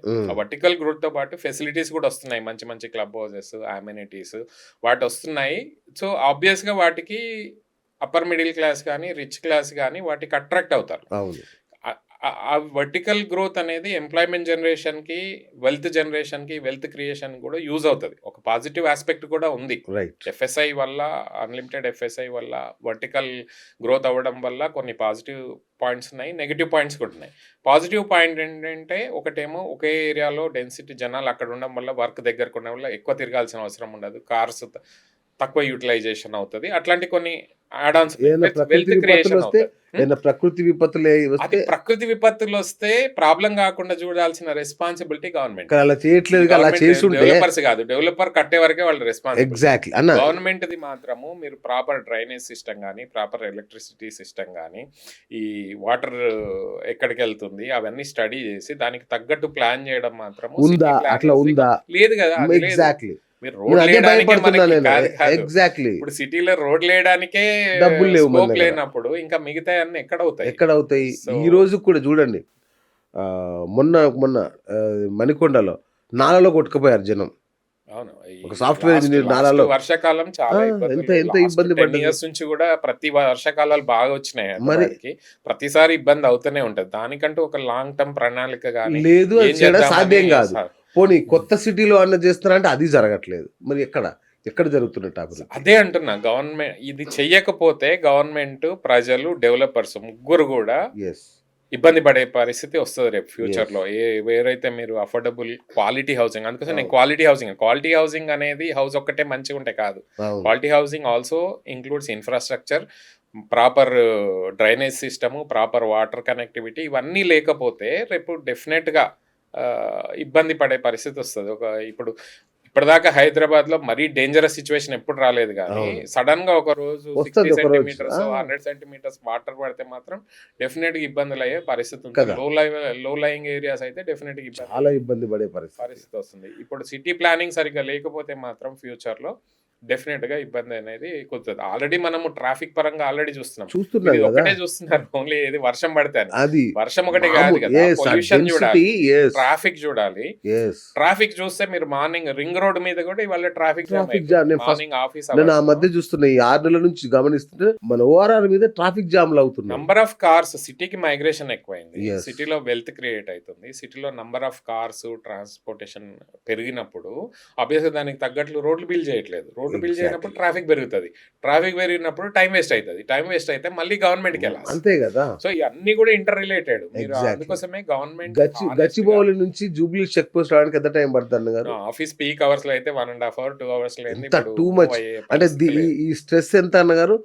10 కిలోమీటర్లు కూడా ఉండదు, 8-10 కిలోమీటర్లు ఉంటుంది. కిలోమీటర్లో ఇప్పుడు ఇది కాదు, ఇంకా ఇప్పుడు నంబర్ ఆఫ్ అపార్ట్మెంట్స్ ఏవైతే పెరిగిన తర్వాత ఇంకా అవును డెఫినెట్ గా ఇంకా పెరుగుతుంది. కార్లు Yes. కూడా పెరుగుతున్నాయి. ఇవాళ నార్మల్ మిడిల్ క్లాస్ పర్సన్ ఇంతకుముందు బస్సులో వెళ్ళేవాళ్ళు, బైక్ లో వెళ్ళేవాళ్ళు. ఇప్పుడు మిడిల్ ఇప్పుడు క్లాస్ ప్రతి ఒక్కరు కారు. కూడా కార్ అఫోర్డ్ చేయగలుగుతున్నారు. Yes. So number of cars పెరిగినప్పుడు డెఫినెట్ గా సిటీకి ఇన్ఫ్రాస్ట్రక్చర్ రిక్వైర్మెంట్ అనేది డెఫినెట్ గా ఉంటుంది. మీకు ఆల్టర్నేట్ రూట్స్ ప్రొవైడ్ చేయాలి, పెద్ద రోడ్లు ప్రొవైడ్ చేయాలి, ట్రాఫిక్ సిస్టమ్స్ మారాలి, Yes. ఆటోమేటెడ్ చేసుకోవాలి, ఆర్టిఫిషియల్ టెక్నాలజీ వాడుకోవాలి. ఇవన్నీ వాడకపోతే, గవర్నమెంట్ ఆ దిశలో మనం చర్యలు తీసుకోకపోతే ఎవ్రీడే అందరికి టార్చరే ఉంటుంది కదా. అప్పుడు అనుభవిస్తున్నాం ఆల్రెడీ. అప్పుడు ఏమవుతుంది, సిటీ నుంచి మైగ్రేషన్ స్టార్ట్ అవుతుంది. ఆల్రెడీ బెంగళూరు చూస్తున్నారు. బెంగళూరులో నేను అదే అడగబోతున్నా, అసలు బెంగళూరు బెంగళూరు అన్ని రకాలుగా బాగుంటది. ఒక ట్రాఫిక్ పరంగా లేనందుకు చాలా మంది బెంగళూరు నుంచి హైదరాబాద్ కి ఆఫీసులు రావడం చూసాం మనం. బెంగళూరు నుంచి జనాలు హైదరాబాద్ షిఫ్ట్ అవడం చూసాం, ఎస్పెషల్లీ నార్త్ నుంచి. అవును ఒకప్పుడు అందరు బెంగళూరు వెళ్ళేవాళ్ళు, ఇప్పుడు ఏం హైదరాబాద్. హైదరాబాద్ కి వస్తున్నారు. అవును. ఎందుకంటే బెంగళూరు కన్నా హైదరాబాద్ బెటర్ సిటీ అనేది అందరికి అర్థమైంది ఇన్ఫ్రాస్ట్రక్చర్ పరంగా. అవును. కానీ ఇంకా మైగ్రేషన్ ఎక్కువైతే రేపు మనం కూడా రేపు ఇంకో బెంగళూరు అవ్వాల్సిన కర్మ పట్టకూడదు. రియల్ ఎస్టేట్ పరంగా కూడా బెంగళూరు ఇది ఫేస్ చేసింది కూడా. మొన్నటి వరకు బోల్డ్ అంత కాకపోతే- ఖాళీలు ఉండే. యా, మీరు ఇంతకుముందు అంటే గవర్నమెంట్ చేపట్టాలి. రేవంత్ రెడ్డి గారు వచ్చాక కొన్ని పెద్ద ప్రాజెక్ట్స్ కాన్సెప్టువలైజ్ చేస్తున్నారు, కానీ అవి ఇంప్లిమెంటేషన్ ఎప్పుడు? ఎగ్జాక్ట్లీ లాస్ట్ 2 years లో మనము రీజనల్ రింగ్ రైల్ అని ఒకటి అవును. అనుకున్నారు, అవును మెట్రో ట్రైన్ ఎక్స్పాన్షన్ అనుకున్నారు. ఆ దిశలో యాక్చువల్గా మెట్రో ట్రైన్ ప్రైవేట్ నుంచి గవర్నమెంట్ తీసుకున్న తర్వాత ఇంకేమి ఏమి స్టార్ట్ అవ్వదు ఇక ఇప్పట్లో. అదైతే ఒక మంచి పని అయితే జరిగింది. ఆ. ఎందుకంటే ఎల్ఎన్టీ ఎక్స్పాన్షన్ నేను చేయలేనంది, గవర్నమెంట్ తీసుకుంది. ఇప్పుడైనా తొందరగా నెక్స్ట్ 6 months లోనో 1 year లోనో రీజనల్ రింగ్ రోడ్ అయినా ఆ, మెట్రో ట్రైన్ మెట్రో అయినా ట్రైన్ మీరు ఎక్స్పాండ్ చేయకపోతే, ఇవాళ ఉన్న మెట్రో ట్రైన్ లో మీరు పరిస్థితి చూసిరా, మార్నింగ్ ఆఫీస్ కాలు సందు పెట్టడానికి సందు పెట్టడానికి ప్లేస్ లేదు, అవును నంబర్ ఆఫ్ ట్రైన్స్ కూడా పెంచట్లేదు. అవును. సో ఇవన్నీ కూడా స్లోగా నెగిటివిటీ స్టార్ట్ అవుతుంది సిటీ మీద. ఎగ్జాక్ట్లీ వీటి మీద మనం ఫోకస్ రైట్. చేయకపోతే, ఇప్పుడు సామాన్యుడు ఇవన్నీ ఏమన్నా- కాదు, ఆ, బస్సులు ఒకప్పుడు బస్సులో జనాలు వెళ్ళేవాళ్ళు, బస్సులు అనేవి తగ్గిపోయినాయి. ఇప్పుడు ఆర్టీసీ పబ్లిక్ అవును. ట్రాన్స్పోర్టేషన్ బాగా బాగా తగ్గిపోయింది. తగ్గించేశారు. ఇంకోటి క్వాలిటీ ఆఫ్ బస్సెస్ కూడా పెరగాల. నువ్వు 2000 లో అదే బస్సు, 2010 లో అదే బస్సు, 2020 లో అదే బస్సు అంటే ఎట్లా? కొంచెం ఇప్పుడు ఎలక్ట్రికల్ బస్సెస్ వచ్చినాయి, ఏసీ బస్సెస్ వచ్చినాయి. మీరు వేరే సిటీస్ పోతే అక్కడ ఉండే బస్ మీకు ఇంకో షాకింగ్ న్యూస్ చెప్పనా? చెప్పండి. నా చిన్నప్పుడు సెట్విన్ బస్సులు అని ఇప్పుడు తిరుగుతున్నాయి మళ్ళీ. మారాలి. సిటీ మారినప్పుడు గవర్నమెంట్ కావాలిస్తే ఫ్రీ సర్వీస్ ప్రొవైడ్ చేసైనా మీరు బస్సులు చేయాలి తిప్పాలి, కదా. హై ఎండ్ బస్సెస్ తిప్పాలి. ఇంకా పాత కాలం బస్సులు, పాత టైప్ బస్సులు తిప్పుతారంటే ఎట్లా? ప్రజలు టేస్ట్లు మారినప్పుడు బస్సులు కూడా మారితే మారాలి కదా. బస్సులో తిరుగుతారు. ఎగ్జాక్ట్లీ తిరగనంటే వాడు కార్లో కంఫర్టబుల్ అంటే కార్లోనే వస్తాడు. సో Right, ఆ ఇప్పుడు- దిశగా ఏది జరగట్లేదు. ఏది జరగట్లేదు. రైట్. అందుకే జనం ఏమంటున్నారంటే ఈ ప్రభుత్వం పరిపాలన మానేసి ఓన్లీ రియల్ ఎస్టేట్ చేస్తుంది అంటున్నారు. మీరు దాన్ని సమర్థిస్తారా, వ్యతిరేకిస్తారా? డెఫినెట్ గా లాస్ట్ 12 ఏళ్ల నుంచి జరుగుతుంది అదే అండి. ఇంతకు ముందు ఎవరో పాత్రికేయ మిత్రుడు అన్నాడు, టిఆర్ఎస్ అంటే తెలంగాణ రాష్ట్ర సమితి కాదు, తెలంగాణ రియల్ ఎస్టేట్ కంపెనీ, అది టిఆర్సీ అన్నారు. అవును లాస్ట్ 10 years అలానే జరిగింది. ఎంతసేపటికి హై రైజెస్ కడదామా, బిల్డింగ్స్ పెద్ద పెద్ద హైదరాబాద్ లో కనిపించాలని అనుకున్నారు తప్పితే దానికి తగ్గట్టు ఇన్ఫ్రాస్ట్రక్చర్ బిల్డ్ చేద్దాం అనేది అయితే జరగలేదు. ఎక్కువ ఎఫర్ట్ జరగలేదు. ఆ, ఇప్పుడు వచ్చిన గవర్నమెంట్ కూడా అదే పరిస్థితిలో ఉంది. దానికి తగ్గట్టు ప్లాన్స్ అవుతున్నాయి, ఆ, కానీ ప్లాన్స్ ఇంప్లిమెంటేషన్ కావాలి. ఇట్స్ లైక్ సమ్మిట్ లాగానే మళ్ళీ ఎంఓఎస్ అవుతున్నాయి, దానికి ఇంప్లిమెంటేషన్ అనేది జరగట్లేదు అన్న టైప్ లోనే. ప్లాన్స్ పేపర్ మీద ఉండకూడదు, అవి ఇంప్లిమెంటేషన్ చేసి ఎగ్జిక్యూట్ చేసి ఫినిష్ చేసి జనాలకు ఇచ్చిన రోజు గవర్నమెంట్ మీద వ్యతిరేకత తగ్గుతుంది. ఇంకొక పాయింట్ చెప్తున్నారు. రియల్ ఎస్టేట్ మాఫియా చేతిలో ప్రభుత్వం కీలుబొమ్మగా మారిందా అనే సందేహం కూడా చాలా మంది వ్యక్తం చేస్తారు. లేదా ప్రభుత్వమే రియల్ ఎస్టేట్ మాఫియా నడుపుతుందా? ఈ రెండు ఏదో ఒకటి దాన్ని చెప్పండి. మాఫియా అనలేము. ఆ. ప్రభుత్వానికి రెవెన్యూ అవసరం. ఉమ్, ఆ రెవెన్యూ కోసం ఇప్పుడు వచ్చిన రెవెన్యూ ఇప్పటిదాకా మనకు వచ్చిన రెవెన్యూ అంతా సాలరీస్‌కి వీటికే పథకాలకే సరిపోతుంది. yes. ఇప్పుడు ఏదన్నా చేయాలంటే గవర్నమెంట్‌కి ఒకటే దిక్కు రియల్ ఎస్టేట్ చేయాల్సిందే. ఉమ్, అది తప్పని నేను అనట్లేదు. కానీ మీరు మంచి ల్యాండ్‌లు మంచి రేట్‌కి అమ్మినప్పుడు అఫోర్డబుల్ హౌసింగ్ మళ్ళీ క్రియేట్ చేసిన రోజే మీరు అమ్మడానికి మీకు హక్కు ఉంటది. ఎగ్జాక్ట్లీ. లేదంటే మీకు గవర్నమెంట్‌కి హక్కు లేదు. ఎందుకంటే Hmm. ల్యాండ్స్ ప్రజలే. ఉన్న ల్యాండ్స్ ప్రజలే మీరు ల్యాండ్ తీసుకొని ఎక్కువ రేట్లకి రేపు కంపెనీస్‌కి అమ్మొచ్చు, బిల్డర్స్‌కి అమ్మొచ్చు, డెవలపర్స్‌కి అమ్మొచ్చు.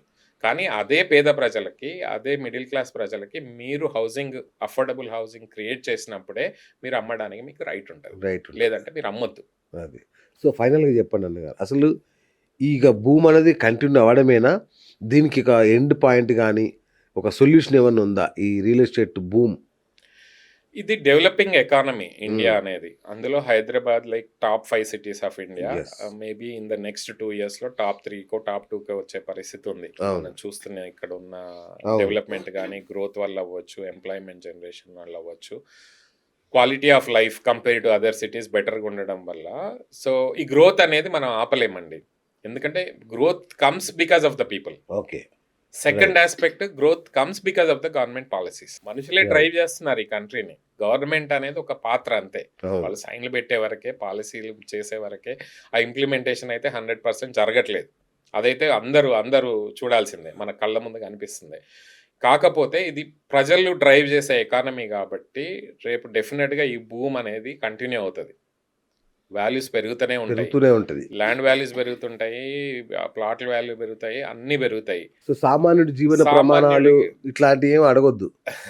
అడగొద్దు కాదు. వీటితో పాటు గవర్నమెంట్ ఎంప్లాయ్మెంట్ జనరేషన్ క్రియేట్ చేయాలి. వెల్త్ క్రియేట్ చేయాలి. అఫోర్డబుల్ హౌసింగ్ ఇప్పియాలి. ఎగ్జాక్ట్లీ. ఒకవేళ అఫోర్డ్ చేయలేని వాళ్ళకి రెంటల్ హౌసింగ్ కూడా తక్కువ రెంట్లో మనం చేయగలిగితేనే ఈ రియల్ ఎస్టేట్ అనేది మనుగడ సాధ్యమవుతుంది. ఇందులో ఏదొక్కటి జరగకున్నా స్లోగా ఈ ఎకోసిస్టమ్ దెబ్బతినే పరిస్థితి అయితే డెఫినెట్‌గా వస్తది.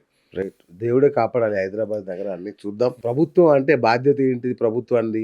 సామాన్యుడి జీవన ప్రమాణాలని మెరుగుపరచడం. అవును. సామాన్యుడికి సొంత ఇల్లు, ఒక కళ నెరవేర్చడం. కానీ ఆ కళకి అసలు నా హైదరాబాద్ నగరానికే సామాన్యుని దూరం చేసి ఈ భూమి అనేది ఎప్పుడు బద్దలవుద్దా అని ఎదురు చూడడం తప్ప ఎవరు ఏం చేయలేరేమో నాకు తెలిసి. అంతేనా? అంటే ఇప్పుడు ఇక్కడితో ఆగదండి ఈ సిస్టమ్ అవును. అనేది. It will continue further. ఈ గవర్నమెంట్ ఉన్నా రేపు ఇంకో గవర్నమెంట్ వచ్చినా ఇది ప్రజల్లో కంటిన్యూ. కూడా చైతన్యం రావాలి. It's not just responsibility of the government. Government అంటే ఫైనల్‌గా మనమే. ఇవాళ ఈ సిటీని పరిరక్షించుకోవాలంటే మనమే పరిరక్షించాలి. రేపు చెత్త వేయొద్దు. ఎగ్జాంపుల్. ఎగ్జాక్ట్లీ. నేచర్‌ని పరిరక్షించుకోవాలి. అవును. చెట్లు నాటాలా. ఎయిర్ క్వాలిటీ ఇండెక్స్ పెంచుకోవాలి. ఇది ప్రజల రెస్పాన్సిబిలిటీ కదా! బాధ్యతగా ఉండాలి. అంటే కార్లు వేసుకొని రోడ్ల మీదకి వెళ్ళిపోవాల్సిన అవసరం లేదు. 2 ఏళ్లుగా మొక్కలు నాటే కార్యక్రమం కూడా జరగట్లేదు. చూసారా మనం ఈ నగరంలో, ఈ రాష్ట్రంలో మొక్కలు నాటే కార్యక్రమాలు కూడా జరగట్లా. సో డెఫినెట్‌గా నేననేది ఇది గవర్నమెంట్ నుంచి వచ్చేది ఒక్కటే కాదు. ఈ సిటీ మనందరిది. ఎస్. మనందరం దీన్ని అడాప్ట్ చేసుకొని ఈ సిటీ బాగా చేయాలి. బాగా చేయాలంటే in every aspect. Yes. Quality of life అవ్వచ్చు, సోషల్ ఇన్ఫ్రాస్ట్రక్చర్ అవ్వచ్చు, మనం బాధ్యతగా ప్రవర్తించడం అవ్వచ్చు. ఇవన్నీ కూడా ఇంపార్టెంటే. జనాలు ఏ రోజైతే బాగా ఉంటారో ఆటోమేటిక్‌గా గవర్నమెంట్ కూడా బాగా అయిపోతది. నేను అది బిలీవ్ చేస్తా. ప్రతిది మనం గవర్నమెంట్‌ని బ్లేమ్ చేయొద్దు. Government is hardly 0.0001% of the people. But మిగతా ఈ 99.9999 ఏది ఉందో మనమే అది. మనము సరిగ్గా మనం ఈ సిటీని పరిరక్షించలేదు. మనం రోడ్డు మీద చెత్త వేయడము, చిన్న చిన్న బేసిక్స్ మనం ఫాలో అవ్వలేదు అనుకోండి. ఇప్పుడు ఎంతసేపటికి సార్ మీరు అలాగే చెప్తారు. ఎందుకంటే మీరు రియల్ ఎస్టేట్ మాఫియాలో మీరు ఒక భాగం కాబట్టి, తెలియకుండానే మీరు భాగం కాబట్టి మీరు అలాగే చెప్తారు. సార్ 150 కోట్ల దగ్గర ఆన్ యువర్ మార్క్స్ అని పెట్టిన తర్వాత ఎవరి చేతిలో ఉంటుంది సార్ ఈ సిటీ? నా చేతిలో ఉంటుందా? సామాన్యుడి చేతిలో ఉంటుందా? 150 కోట్లకు సెట్ చేసిన తర్వాత ఎవరేం చేయగలరు? ఈ ఎకానమీలో తప్పదండి. ఎగ్జాక్ట్లీ నేను అదే అంటున్నా. మీరు సామాన్యుడు మేలుకొనాలి అంటే మేలుకొంటాను నిద్రపోతాను తప్ప ఏం జరగదు. మా చేతిలోంచి ఇల్లు కొనడం అనే కళ అలా కలగానే మిగులుతూ పోతూనే ఉంటది. అది కరెక్టే అండి. ఇప్పటికే ఆల్రెడీ చూస్తున్నాము. 80% ఆఫ్ ద పీపుల్ ఈ వాళ్ళ కూడా హౌసింగ్ కొనలేని పరిస్థితిలో ఉన్నారు. ఓన్లీ 20% ఆఫ్ ద హైదరాబాదీస్ అంటే 150 కోట్లలో ఒక 20-30 కోట్ల మంది ఇవాళ ఇల్లు కొనే పరిస్థితిలో ఉన్నారు. ఉన్నారు. అందులో 1-2% మాత్రమే ఈ హైటెక్ సిటీ ఏరియా, ఒక వెస్ట్ సైడ్ ఆఫ్ సిటీకి ఒక 15-20 కిలోమీటర్ల దూరంలో వాళ్ళు మాత్రమే కొనగలరు. మిగతా వాళ్ళకి గవర్నమెంట్ రెస్పాన్సిబిలిటీ, వాళ్ళకి హౌసింగ్ క్రియేట్ చేయాలన్నా, అఫోర్డబుల్ హౌసింగ్ క్రియేట్ చేయాలన్నా, రెంటల్ హౌసింగ్ క్రియేట్ చేయాలన్నా, క్వాలిటీ ఆఫ్ లైఫ్ ప్రొవైడ్ చేయాలన్నా, మంచి సోషల్ ఇన్ఫ్రాస్ట్రక్చర్ ఇవ్వాలన్నా, మంచి schools, hospital provide, it's a government responsibility. ఇవన్నీ ప్రొవైడ్ చేసినప్పుడు సిటీ ఆటోమేటిక్గా గ్రో అవుతుంది. సిటీ ఇన్వెస్ట్మెంట్స్ వస్తాయి, సిటీ గ్రో అవుతుంది, ఎంప్లాయ్మెంట్ ఆటోమేటిక్గా జనరేట్ అవుతుంది, వేరే సిటీస్ కూడా నుంచి కూడా మైగ్రేషన్ అనేది స్టార్ట్ అవుతుంది. ఎప్పుడైతే ఇంటలెక్చువల్ క్యాపిటల్ సిటీలోకి వస్తుందో ఆటోమేటిక్గా సిటీ గ్రో అవుతుంది.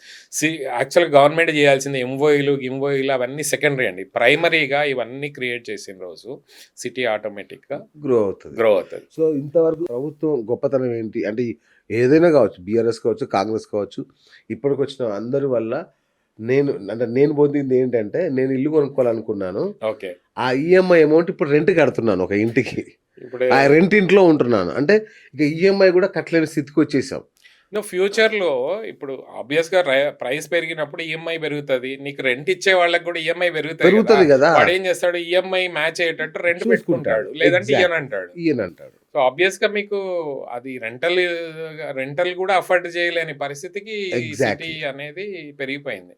ఇప్పుడు బాంబేలో చూసారు కదా, చిన్న చిన్న 200-300 ఎస్ఎఫ్టీలు ఒకప్పుడు, ఈవెన్ 15 years బ్యాక్ కూడా అక్కడ చాలా ఎక్స్పెన్సివ్ ఉండే. ఇప్పుడైతే అసలు ఆ 200-300 ఎస్ఎఫ్టీ హౌసెస్ కూడా చాలా కష్టం, కొనుక్కోవడం కష్టం.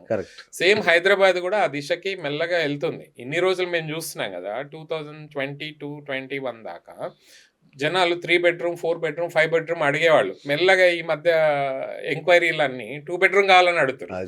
సో ఆటోమేటిక్ గా అఫోర్డబిలిటీ తగ్గి తక్కువ సైజు అపార్ట్మెంట్స్ కావాలని అడుగుతున్నారు. ఇంకోటి దూరం అడుగుతున్నారు.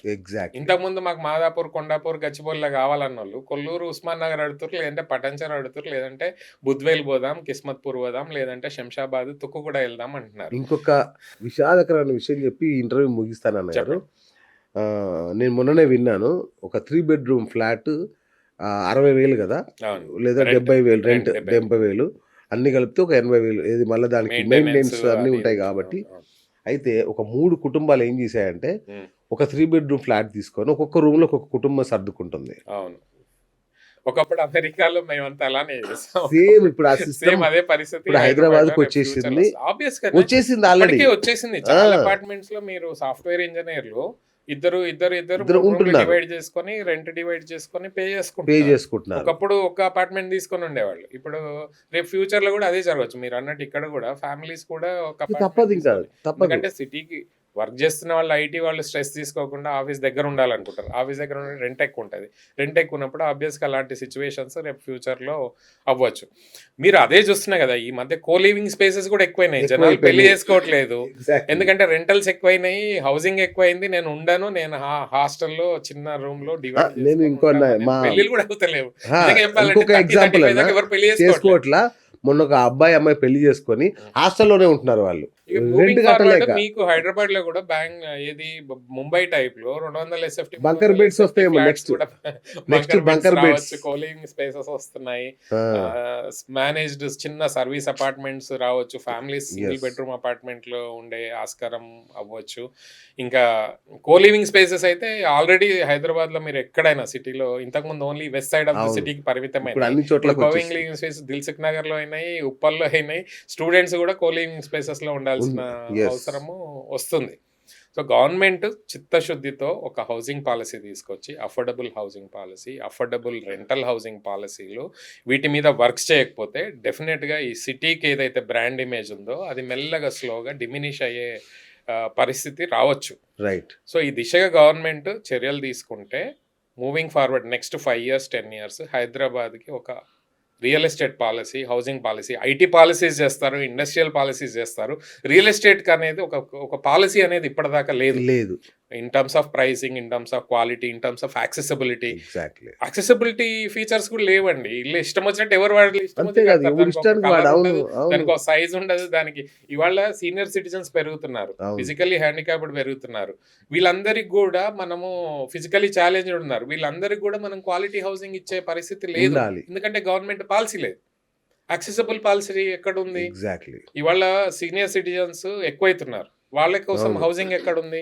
వాళ్ళు ఎక్కడెళ్ళి ఉండాలి? ఇంట్లోంచి తరిమేస్తున్నారు పేరెంట్స్. మరి ఎక్కడ ఆ చిన్న చిన్న వాళ్ళకి డిక్కీలలో ఉండడానికి ఏదో ఎక్కడుంటారు వాళ్ళు? వాళ్ళకి ఉండడానికి ఒక ప్లేస్ కూడా గవర్నమెంట్ క్రియేట్ చేయాల్సిన బాధ్యత ఉంది. ఈ పాలిసీలన్నీ క్రియేట్ చేసిన రోజే ఈ హౌసింగ్ సెక్టర్‌కనేది వాల్యూ వస్తుంది. ఏ గవర్నమెంట్ గూడా మధ్య తరగతి ప్రజలకి, పేదోళ్ళకి మీరు హౌసింగ్ ఇయ్యకపోతే which is the primary right for any yes. Of these people provide super. చేయకపోతే సూపర్. మీకు ఇబ్బందికరమైన వాతావరణం ఫ్యూచర్‌లో ఉంది. ముందులాగా లేదు. లేదు. ఇవాళ ఊరు నుంచి వచ్చిన వాళ్ళకైనా, విలేజ్ నుంచి వచ్చిన వాళ్ళకైనా సోషల్ మీడియా ప్రభావం వల్ల చాలా నాలెడ్జ్ వచ్చేసింది. మీరు వాళ్ళ రిక్వైర్మెంట్స్‌ని ఇగ్నోర్ చేయలేరు. చేయలేరు. ఏ రోజైతే చేయకూడదు. వాళ్ళ యెస్. రిక్వైర్మెంట్స్‌ని, వాళ్ళ అవసరాలని గవర్నమెంట్ పట్టించుకుంటే మీకు మనుగడ అనేది ప్రజాస్వామ్యంలో ఉంటది. యెస్. లేదంటే 5 ఏళ్ల తర్వాత ఇంట్లో కూర్చోబెడతారు. రైట్. సింపుల్. సూపర్‌గా చెప్పారు గారు. నేను మళ్ళీ చెప్తున్నాను. ఒకప్పుడు టీఆర్ఎస్ గవర్నమెంట్ ఈ భూమి క్రియేట్ చేసినప్పుడు కూడా చాలా మంది తిట్టారు. హ్మ్.